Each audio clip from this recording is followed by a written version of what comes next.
வாக்கை திருடிக் கொண்டே இருக்குது. இதை சட்டம் என்ற பெயரில் தானே எஸ்ஐஆரோ குழப்புது.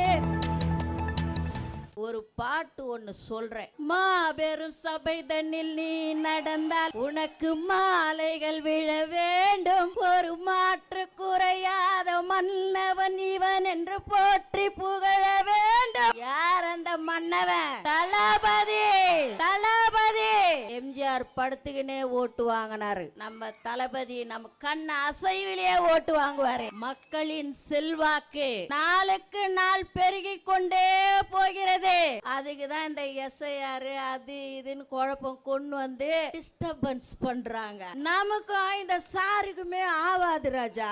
ஏன்னா முதல்ல ஒரு சாரு அவர் இன்னும் கண்டுபிடிச்சாங்களா கண்டுபிடிக்கலன்னு தெரியல. ஒரு நாளைக்கு ஒருத்தனை அடையாளம் காட்டிட்டு இருக்கிறாங்க. இவன் தான் அந்த சாரு, அவன் தான் அந்த சார். உண்மையான சார் யாரு தெரியல. இப்ப இது ஒரு சாரு. இந்த சாரை இவங்க என்ன போட்டு குழப்பினாலும் நாங்க தயாராயிட்டோம். எப்படின்னா ஊருக்கு ஊர், வீதிக்கு வீதி, வீட்டுக்கு வீடு, மக்கள் விரும்பும் முதல்வர் வேட்பாளர் தளபதி.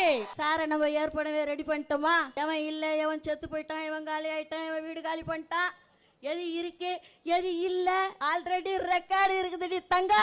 ஓ என்ன பண்ண முடியாது. நீ குழப்பு நல்லா போட்டு குழப்பி குட்டையில மீன் பிடிக்கணும்னு நினைக்கிற. ஒண்ணுமே கிடைக்காது. அடி சேரு கூட கிடைக்காது. ஜல்ச்சி எடுத்துருவோம். நாங்க ஜல்ச்சி எடுத்துருவோம். திருடாதே வாக்கை திருடாதே, திருடாதே வாக்கை திருடாதே.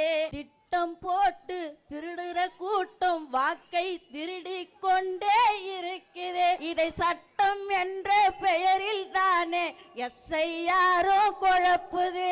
திருடனா பார்த்து திருந்த விட்டா திருட்டை ஒழிக்க முடியாது. நாம தான் ராஜா தீ ராஜா. கவனமா வாக்கு சாவடிக்கு முன்னாடி ஒரு டிஸ்டன்ஸ் கொடுப்பாங்க. அதுல நின்னுகிட்டு திட்டு ஓட்டு போடுறேன்னா லபக், செத்து போட்டு போதா லபக், புச்சி புச்சி இழுத்து வைக்கணும். நான் இப்படிதான் பேசுவேன்.